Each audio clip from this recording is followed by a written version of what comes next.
This is the Fiction Nonfiction Podcast from Literary Hub, where we believe that every issue in your Twitter feed or on the evening news has already been tackled somewhere in literature. I'm Whitney Terrell, the author of the novel The Good Lieutenant. And I'm Vivi Ganeshananthan, also known as Sugi, author of the novel Love Marriage. And this is our final episode of the year. So, we got to reflect back on the year and think about it. Do we have to? I thought you and I were living in the same timeline and maybe you wouldn't want to either. Can we get out of this? Okay, yes. We keep trying to find a year that I would actually want to look back on. But I do think it's important to have an accounting. I mean, can you believe that the Trump's attempted coup, the insurrection on January 6th, which I'm afraid is going to become like this holiday for Republicans, was almost a year ago. And now people are trying to make it like it never happened. If the midterm elections put the Republicans in power, they're going to kill that investigation that's going on in the House about what happened on January 6th. I think, watching that investigation, it's so interesting what people say when they're being investigated. It's like, I didn't do anything. That's not how I remember it. I only did what other people expected. I swear I'll cooperate, blah, blah, blah. Yeah. And in the case of Mark Meadows, as we've been seeing in the news recently, who is Donald Trump's former chief of staff, I'll cooperate until I won't. So he turned over all of his incriminating stuff and then said, I'm not going to help anymore. It didn't seem like a good way to not cooperate. Meadows handed over 9,000 pages of information about the events that day, but now it's clear he was a ringleader. And now he's suddenly not talking to Congress. We're taping on December 17th. And earlier this week, the House voted to recommend holding him in criminal contempt for refusing to cooperate. He's the first former member of Congress to be in this position in something like 200 years. So I'm wondering what the fate of the January 6th inquiry means about how people tell stories in a way that shifts blame and erases history. I mean, this is how it happens. This is the moment in which it happens, that kind of erasure. And, what does it mean for someone like me to be sitting around watching this? And in other words, have I ever been a version of Mark Meadows? A horrifying question. Joining us to talk about this today is my friend Asali Solomon, author of the new and totally brilliant novel, The Days of Afrekete. Asali's first novel, Disgruntled, was named a Best Book of the Year by the San Francisco Chronicle and the Denver Post. Her debut story collection, Get Down, earned her a Rona Jaffe Foundation Writers Award and the National Book Foundation's 5 Under 35 honor, and was a finalist for the Hurston Wright Legacy Award. Her work has appeared in O, the Oprah Magazine, Vibe, Essence, the Paris Review Daily, McSweeney's, and several anthologies, and on NPR. She teaches fiction writing and literature of the African diaspora at Haverford College. She was born and raised in Philadelphia, where she lives with her husband and 2 sons. Asali, welcome to the show. Thank you. Thank you for having me. Back in 2018, you wrote an article for The Root called Killing the Donald Trump in Us, How to Be Less Like the Man We Elected to Lead Us, which probably easier said than done, I guess. Number 2 on your list of recommendations was to familiarize yourself with the Constitution. That was pre-coup. Where were you on January 6th, and what do you think about the version of the story that Mark Meadows and others like Jim Jordan are telling about that time now? So the thing I wrote was, I should clarify, was for Very Smart Brothers. And I should say that because that's a very beloved institution that I think recently maybe stopped publishing. But anyway, I remember exactly what I was doing. And I was going to the dentist's office, and then I was leaving the dentist's office, and I kept pulling off the road because I have a really good friend who works at one of the, a major news organization. And she was basically giving us the blow by blow as it happened. And the funny thing about it is that she seemed really alarmed at the very beginning, but I didn't really I don't know what I thought was going to happen. I think what happened was somewhere between the nothing that I thought would happen or full on coup, right? But at the same time, we've really come to a point here in this country where the only thing that matters is what people say about a thing. So not the thing that actually happened, but what people are saying about it. So if a critical number of people don't say you really can't just fully try to take over the country in plain view of everybody, that's not okay, then, we just keep rolling along.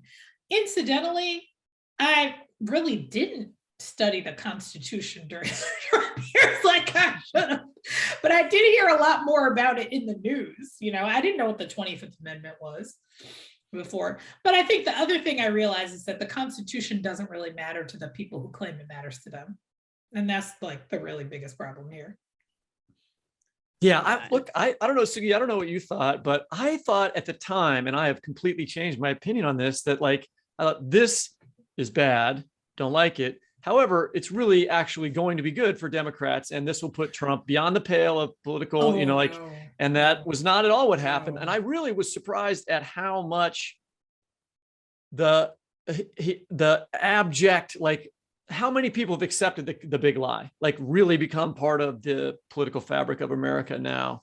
Not that we haven't had other big lies in the past, but this one was so blatant and bizarre, and that these people are being sort of made heroes. The full rewriting of that is very Kremlin for me, and it's scary, Yeah. I mean, I don't know that I'm not as surprised by that as I am surprised by just I don't know where people think, the people who are embracing that, I'm not sure where they think this is all going.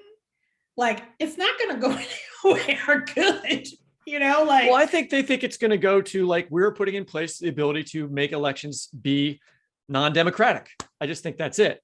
Yeah, but after that, I think that there are a lot of landscaping professionals, like the people who showed up that day, that are not going to like having no government. I don't think that they really want it like that, but I could be wrong.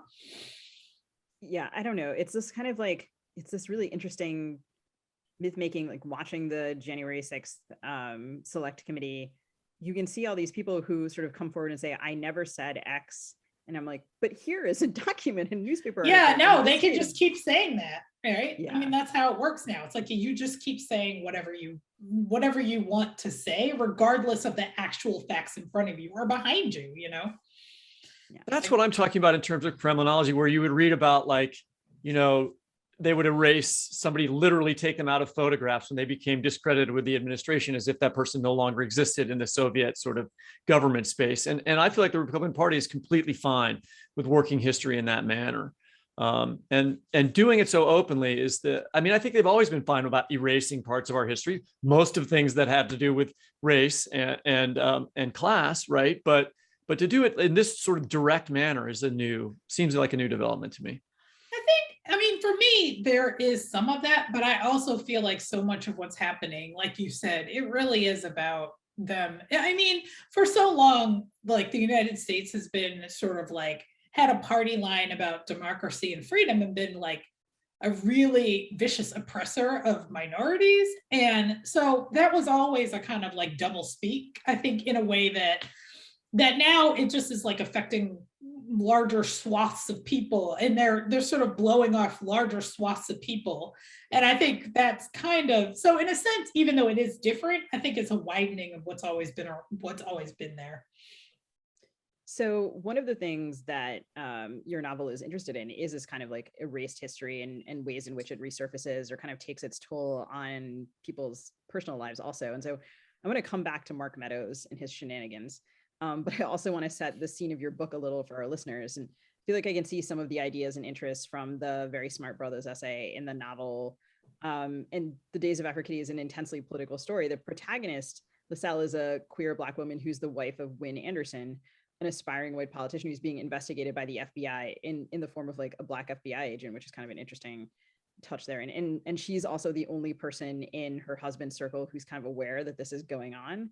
So there's this kind of like interesting layer of like delusions going on. And throughout the story, Liselle is flashing back wistfully to this love affair she had in college with Selena, another Black woman who's her classmate at Bryn Mawr. And you've talked a little bit about how you got the seed of Liselle from reading about Chirlane McCray. It's funny because I was reading and I was like thinking of Chirlane McCray, and then I like looked up other interviews you had done. And of course, and she's the wife of white New York City Mayor Bill de Blasio, who's also a character, I mean, in life and not in your book. But can you talk a little bit about your interest in Chirlane McCray and how that transformed into the character of Liselle? I mean, the thing about Chirlane McCray is that ultimately she turned out not to be that big a figure, publicly, really. She sort of like, we knew about her. And then I think her, evoking her conferred some kind of slightly more interest in Bill de Blasio as a figure than I think would have, it's like, well, what's this about? But, but it was really just what you read. Like, I read that, she was a lesbian, she was a poet, the Combahee River Collective, she was part of that feminist group. Like, these were all extremely particular. And then, but the interesting thing about her was not that so much as, and then she married Bill de Blasio. Like, and there was no, it was like, there was no trajectory, there was no tortured journey. It was like, one day you're, and then the next day you're, so I was kind of just like, well, how does that work? Or how does that happen? I was kind of interested in that about it. And I think that, the other thing is, in a similar way, I feel like a lot of women my age sort of move back and forth between identities, but without necessarily saying that's what I'm doing in terms of their sexual identity. And that was something I had seen and I thought was interesting as well. But hers is a really extreme case because it wasn't just about moving between, sexual identities or having, but also about moving between really strident political identities in a way that seemed kind of interesting.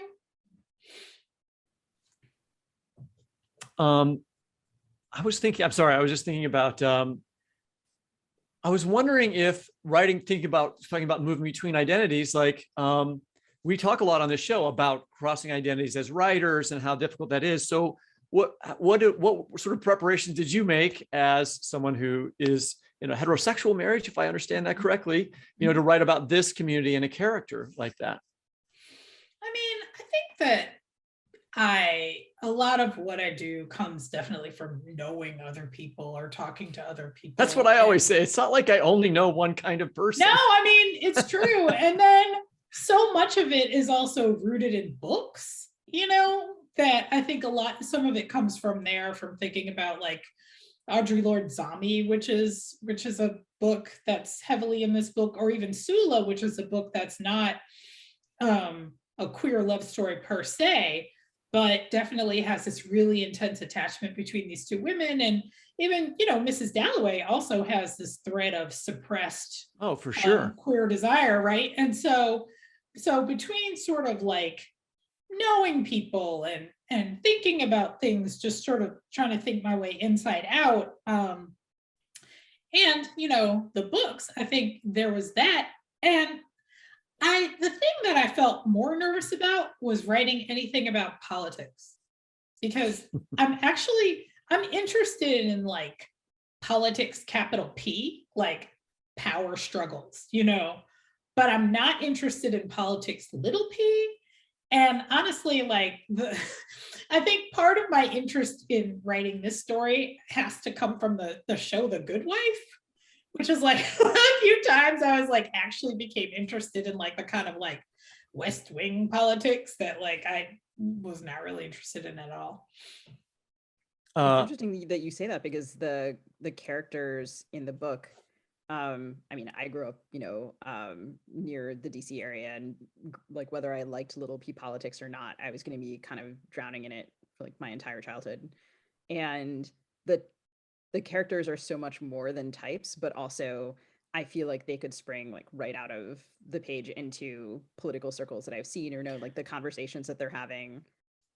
Yeah, I mean, I've heard that from people, and I've heard that from people connected to politics, and I thought it was kind of alarming, and I didn't know whether to think that those people are cardboard and so it was easy to figure them out, or actually that I know more about this kind of thing than I want to know. It's one or the other.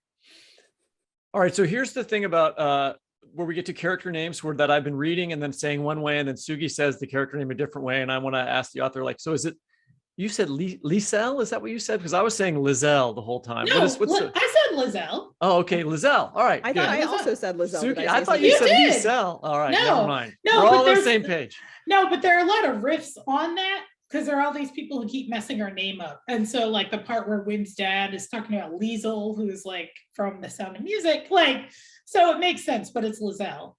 And then I had to research how to say Afrekete because it looks like Afrekete. And I'd been saying Afrekete for 30 years or something, but it's Afrekete. And then you, of course, have the woman who, actually the daughter of the woman who cleans her house, who is a PhD student whose name nobody can pronounce, or at least only her son can pronounce, it seems properly. So that pronunciation, I believe, is Xochitl. However, if you ask someone, am I pronouncing this right? I'll say Xochitl, and they'll say Xochitl. They'll keep correcting me, but I can't hear the correction. So as a result, I'm still not 100% sure that I have that right. But that's the basic of it. All right. Yeah, So the only reason I know how to say Afrekete is because I think you said it to me on the phone. Oh, yeah. I was like, okay, good. All right. So Liselle's husband reminded me not of de Blasio, but of people like, say, Mitt Romney, who has this sort of wounded air of being too patrician to be corrupt, or others who have suggested that it's disgraceful to investigate the January 6th, shenanigans, like people like Jim Jordan, or even Mark Meadows, who, when he was in Congress, had a black HUD employee, Lynn Patton, stand silently before the House Oversight Committee to sort of prove that Trump wasn't racist. In other words, there's a lot of performing going on in real life politics and in the politics that we were talking about at the beginning of the show and in your novel. Who was your political performer who you modeled Win on? So I actually model him on a political performer, although he is definitely a type. But I was more interested in him as there are people who wind up in politics for, any number of reasons why people wind up in politics. But the thing with him is that he's sort of spoiled. He's sort of charming. He sort of thinks that by virtue of just being like, cis white man from a certain kind of background, that the world owes him some kind of greatness, And I think I don't have to think about a particular political type to I think that type of person is represented in all the professions. And, I think that's, what he's trying to do is impress some imaginary person with this in a way that he hasn't been able to impress them with his mediocrity on the way, right, to this. So I think that's kind of what I was thinking about. I have this vague recollection of you and I were in graduate school together. You were the year ahead of me. And I have this vague recollection of being in workshop and a conversation about how to write party scenes and group scenes. And someone, I think it was you, sort of comparing writing war scenes to writing party scenes. Was that you? I quote that to my students. I should credit it appropriately. Is that right? I could be wrong. It could just be another thing that Elizabeth McCracken said that we all remember. But, but it is in that there's a million different things going on, and, the action has to keep advancing, and it's confusing. But maybe I think I also did say that because I was writing at the time middle school dance scenes, which basically were war scenes or massacre scenes as far as I was concerned, right? And it's funny that this is the book where I finally stopped trying to write through middle school dances and just jump straight to middle age, well, it seems party. It's a seamless transition. It's middle school awkwardness, politicians around a dinner. So the reason I bring up this party scene, war scene recollection of mine is that when Win Anderson loses his election for the state legislature, Liselle hosts a dinner party for people who helped him campaign. And you model this on Mrs. Dalloway, and this notable attendee, a guy I never want to sit next to at dinner, but who I absolutely love reading, is this character Ron Mack, who's also somehow impeccably named. He's a well-connected guy. And so he's so well-connected. He's definitely also 100% Liselle is sure that he's connected to Win being in trouble. There's this line about him that makes me laugh. Win had always treated Ron with an exaggerated deference, Liselle thought, to cover his actual deference, but she had a strong inkling that come what may, Ron sure as fuck wasn't going to prison. The least he could do was bring some plates into the kitchen. And so I wonder if you could read us a little bit of the party scene featuring Ron Mack. I will just say to our listeners that I did flag a particular passage for Asali to read. And part of the reason is that it's going to require Asali to do a very particular trick in dialogue that I'm really dying to hear her read aloud. Okay. Someone at the other end of the table was hitting a glass with a fork as if they were in a massive banquet hall. Ron Mack stood. "What are you doing, bud?" Wynne asked. "Sit down." "I will not sit. I will propose a toast," he announced. Liselle saw Ivelisse looking at him appreciatively. Ivelisse, she knew, had a thing for mediocre white men. That, quote, all-American thing, quote, she'd said it once. "Oh, God," said Wynne. "Let's save the emoting for dessert, please." But Liselle could see he was thrilled to be toasted. "Fix your face," said Verity. "This man," Ron started. "Well, first, let's get this elephant out here in the open and send him packing. We lost." "Ah," yelled Vanessa. Ivelisse smiled sadly. Liza and Gary Appleton regarded Liselle with frank curiosity. She tried to communicate her distaste for Ron to them even as she fixed her face. "You lost, my man. This dusty old establishment wasn't ready for a change." "Boo," Vanessa yelled. "Hiss," chimed Ivelisse. "That goddamn Church Williams," hissed Liza. "His real name is Parnell," Chris said. Ron continued. "But you're not the only one who lost. The people of Philadelphia missed out on a chance at some fresh, smart energy. But there was also some winning." "Winning," shouted Wynne. "You got much further in this district than some white real estate lawyer from Connecticut was supposed to." "Yeah, I said it," he seemed to say with a pause. White people rarely said white in mixed company unless they were making a cluelessly racist joke about how white they were. Liselle looked at Chris, whose expression made her imagine him listening to the confidences of a particularly amoral congregant. "You won our attention and loyalty beyond what friendship has engendered. And I'm telling you, brother, you will have that. The attention and loyalty for as long as you..." "Hear, hear," said Gladys Banfield, surprisingly loud, cutting him off. Liselle raised her glass. As Wynne rose, he and Ron gripped each other dramatically. Gladys hissed in Lizelle's ear, "I despise that man. Itzy would have hated him." Itzy was her name for Wynne's mother. "Speech," said Ivelisse. Wynne stood smiling and put his hand on his heart. He was flushed with the night and with drink. "Ivelisse," he said. She bowed her head humbly. "Ron, Vanessa, Chris." He sighed, though Chris looked bored. He reeled off the remaining names, causing Liselle to wonder if he'd given any thought to the order. "We certainly don't have time right now for me to say what I actually need to say to you all." Dizzy with alienation, and though they were down to an oversweet Malbec, Liselle poured a glass of wine so heavy her wrist strained to pick it up.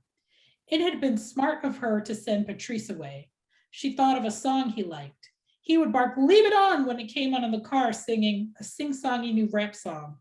"Started from the bottom, now we here. Started from the bottom, now the whole team here." What was the opposite of that lyric? She thought of herself earlier on the phone talking to the FBI, then saying Afrekete to Selena's mother, and wanted to crawl under the table for having done something so odd, sentimental, and desperate. She should have been assembling the family's passports and investigating extradition treaties. Wynne was doing a thing he sometimes did. No one told him to do it, certainly not Ivelisse, who had gone over all of his speeches with him, where he imitated the president. The way he clipped some of his words, the pauses he added, the way he said future. It was slight. No one would notice but Liselle. He wound up his inelegant series of thank yous. "I don't know," Obama paused, "what my future holds," pause, "but I do know," pause. "I want to see all of you in it." Thank you very much. So how much were you thinking? I just want to say that I feel like I've achieved something for the show by getting you to read a passage that involves you reading a passage of a white man imitating Obama. Feels like some sort of like... I thought it was the record scratch that you thought was going to be hard. Yeah, Everybody can imitate Obama. Well, the funny thing about that is that, yeah, right. No, I mean, the record scratch isn't even a record scratch. It's just that they bleep that out on the radio. I mean, I would have cursed, but Liselle would have heard the radio version. All right. So how were you thinking about depicting accountability and power with Ron Mack and the other attendees at this party? And I want to say something else about the party, which is like, I've been recently working on a book that's set like in contemporary Kansas City, and it's about political power also. And what I loved about your book is that it depicts the way political power works today, which is that it's pretty diverse, right? And there are different constituencies. And the life that you're depicting here, I had a very close friend who grew up in Baltimore who's with his single mom that reminds me of Liselle's mom in certain ways. And, like this room and all the different voices and the way that they're blending is sort of the way that politics sounds like now, at least in a major city like Kansas City or Philadelphia with different kinds of constituencies. And past novels weren't like that, so I just found that to be really great and like accurate. And it's interesting. And so I wonder if you could talk about that and also this idea of accountability that we're sort of focusing on for the show while my dog barks at the UPS man out in front. Sorry. No, I mean, so what you say is true, but it's interesting because there's been a lot of critique in terms of, Black radical thought of the Black political class, which is a recent, post-Reconstruction, right? A pretty recent phenomenon, so I'm from Philadelphia where we had our first Black mayor when I was young, Wilson Good, and that was in the 80s. And it was on his watch that the MOOC fire happened, and there are just a number of people who you could see yourself reflected, all the way up to Obama and the highest levels of power. And there's some in that bringing some people in, but I think what a lot of people are saying is that it never managed to really shift the basic power dynamics, right? So the basic power dynamics, either nationally or the basic power dynamics in a city.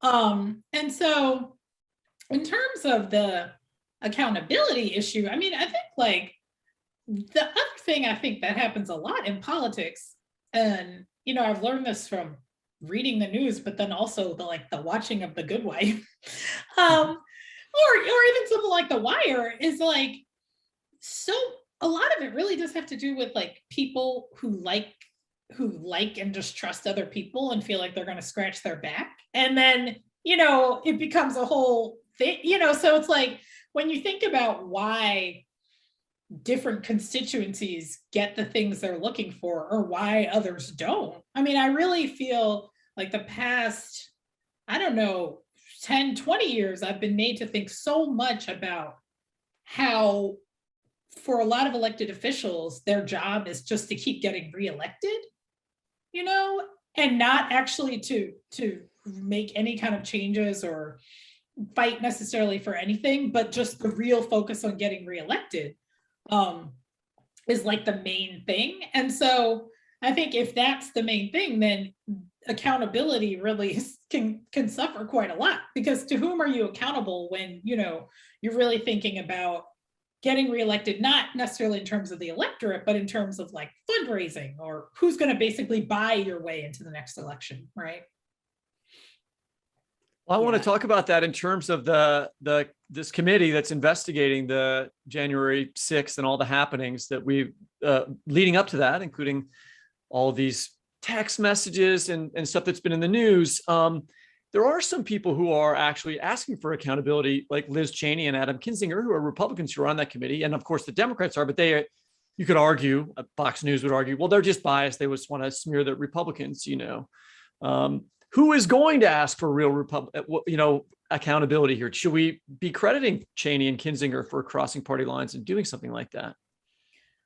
I suppose, but at this point, I don't really know. I mean, I guess I'm glad that there are one or two people who feel like taking that kind of a stand, but I do think in so many ways, like the Republican Party has arrived at a place where they were headed, and so it is hard for me to like do that thing of being like, well, at least these people are heroes, I feel like the Republican Party is actually saying like the whole entire point of our party now is that we do not have to take responsibility for our actions.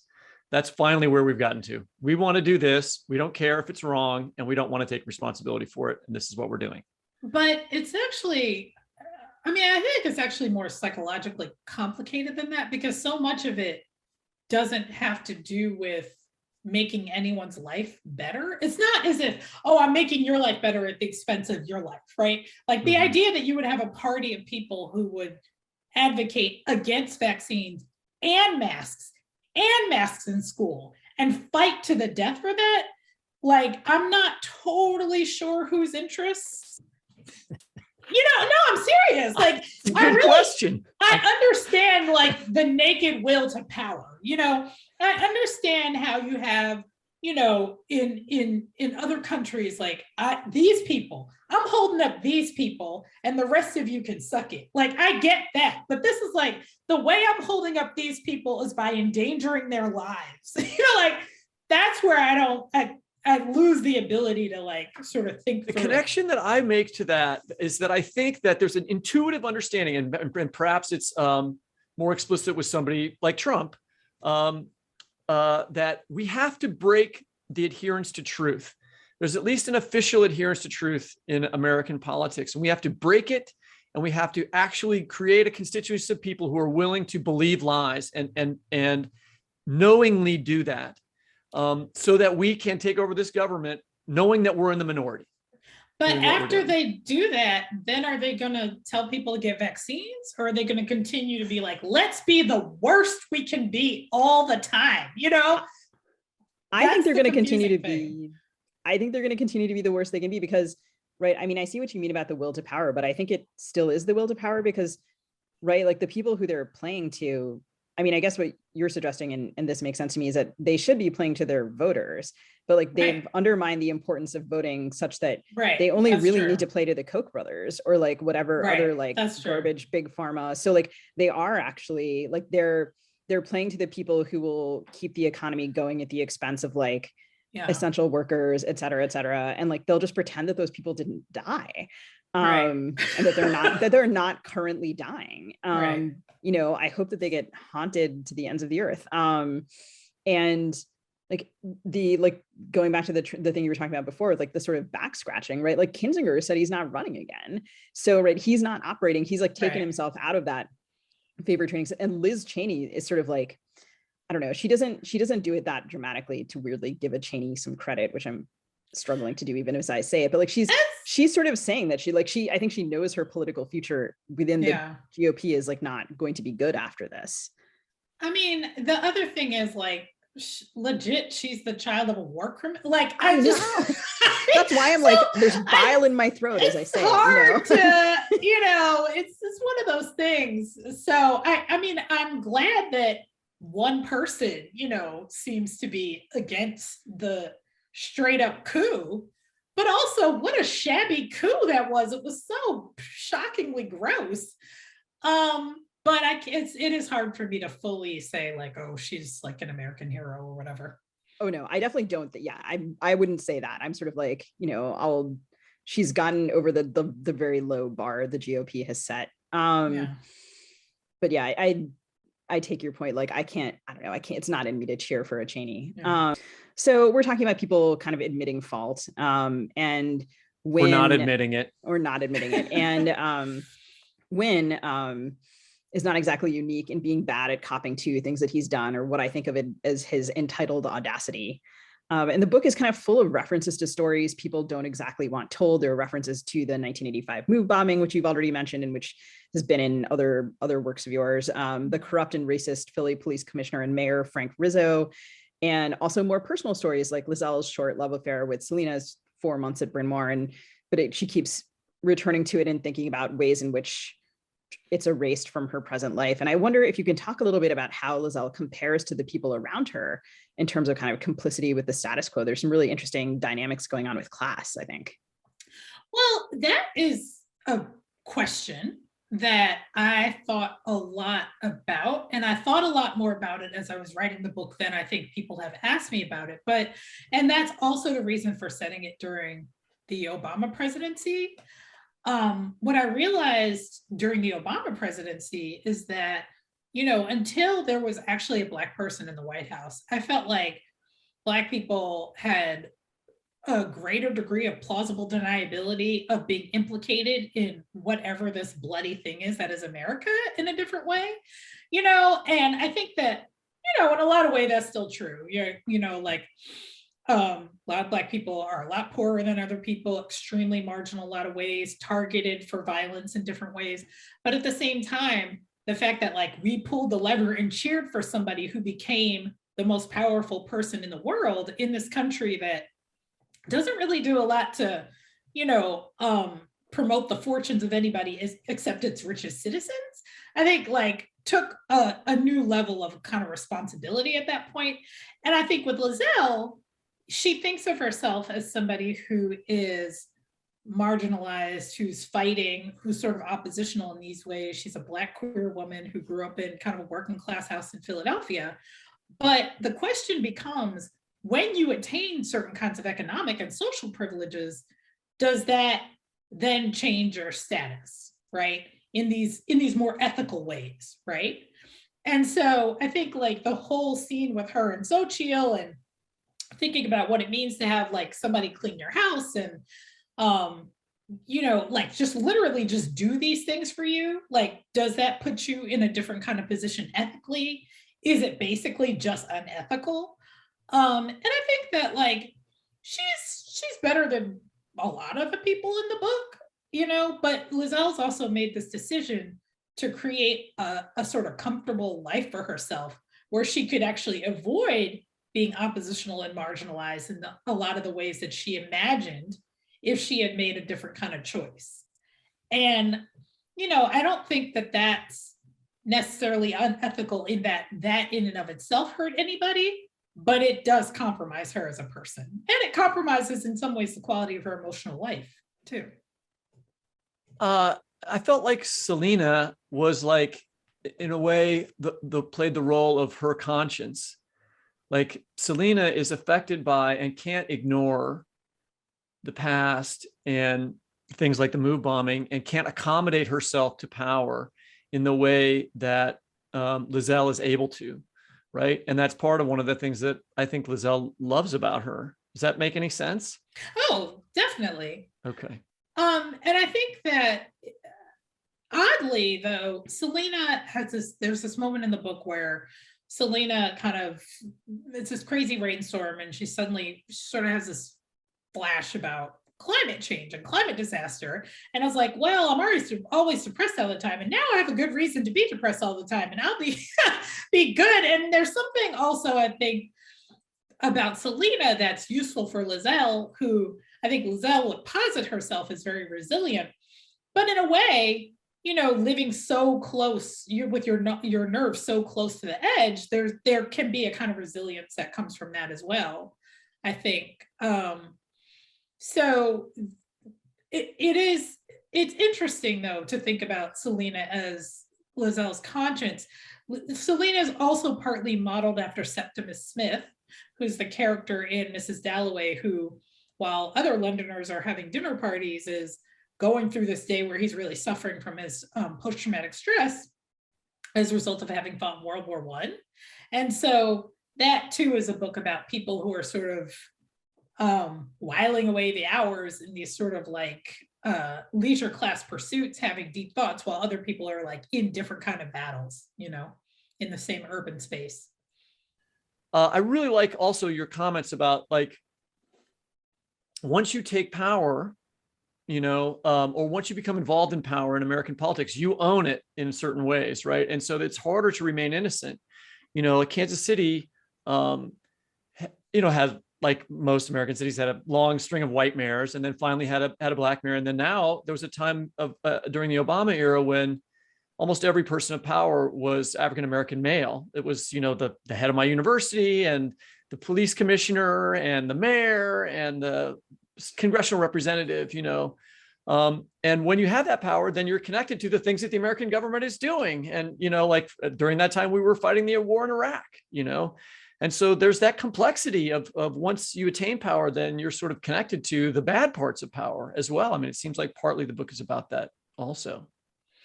Yeah, I mean, I think that's definitely true. I do think on the flip side of that, and I spent a lot of time during the Obama years thinking about the enormous sort of opposition to him that he encountered even when he was elected, and what it means to be a first in a lot of these situations is not that you're going to come in and just wreck shop and, bring on the socialism, but that you're actually like just try really hard to ingratiate yourself with like total white supremacists, who have the real power. And I think like so often that's what we're looking at. But, I think that I've actually, what you said about the Kansas City and the kind of power that was distributed and sort of began to feature more Black men, I've been thinking about that a lot in the last year or so with regard to Black women, particularly in certain kinds of institutional settings. It's like if something, and women of color generally, but if something is like a hot garbage mess of racism, they'll just be like, let's find a Black woman, put her in the front of it, and then if any questions about diversity or inclusion, her name, that name can be mentioned and be like, well, we've just hired so-and-so, she's fantastic, and I think the question is there's some kind of question about there are different kinds of ethical questions when you are quote unquote represented in these different ways, but there are also questions about the difference between a figurehead and somebody who's really participating at a higher level.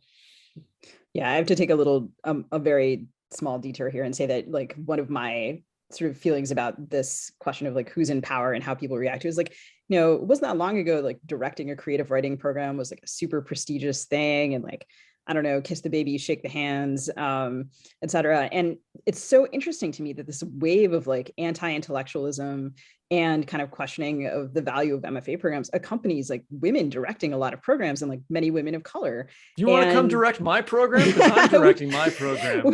Which is not to say that I think that there aren't any critiques of teaching creative writing, but it's like, like, oh, there are now more women than men in higher education. And all of a sudden, all of like these empowered like BIPOC folks and like queer folks and disabled folks who are moving into positions where theoretically they could have more access. Now, all of a sudden, oh, that stuff's not valuable anymore. Yeah, I mean, it's all of these things follow a script. And I just wish they would check with the other industries that have already, gone down. We already did that, Yeah. Yes, I Verity would tell me to fix my face for those who are not watching the virtual book channel. No, Verity would not tell you to fix your face for that. So I do want to talk about the book's dips into the past, which bring us to this connection between Selena and Liselle, which is like so beautiful and like romantic and powerful. And sort of in this present storyline where Liselle finds herself at this dinner party from hell, like offers Liselle like sort of this memory of something different than what she has chosen, which is kind of like treading water with Wynn. And as we're taping with you, I think many people I've seen this sort of all over my social media feeds and in conversations with other writers, everyone's kind of reeling from the news of the death of Bell Hooks, who was so influential. And your book is, among other things, it's a queer Black love story. And I saw you post also about being stunned about her death. And I wonder if you could talk a little bit about her work and its influence on you.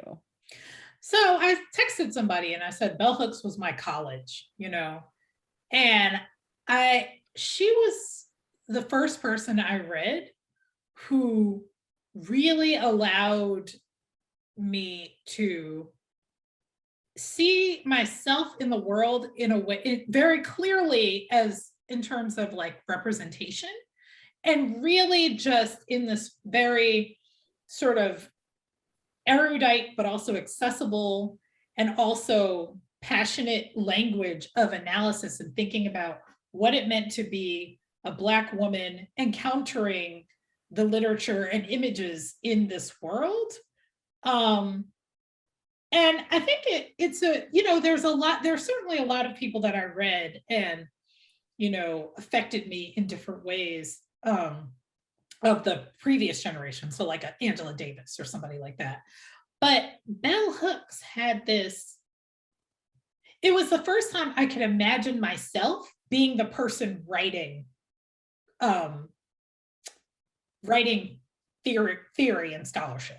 She was like the, you know what I mean? Like the first person who, you know, when you see, oh, the first person, you know, when I saw a Black actress or when I saw, you know, but she was the first theorist I saw who I felt like, oh, then I could definitely do that. And I just think that I had such a visceral reaction to the idea that she was gone, because she was such an institution, like in the way that I encountered her work, like in this way that felt intimate, even though it was like, so I think in a lot of ways, it was the first academic work that felt like intimate communication to me, right?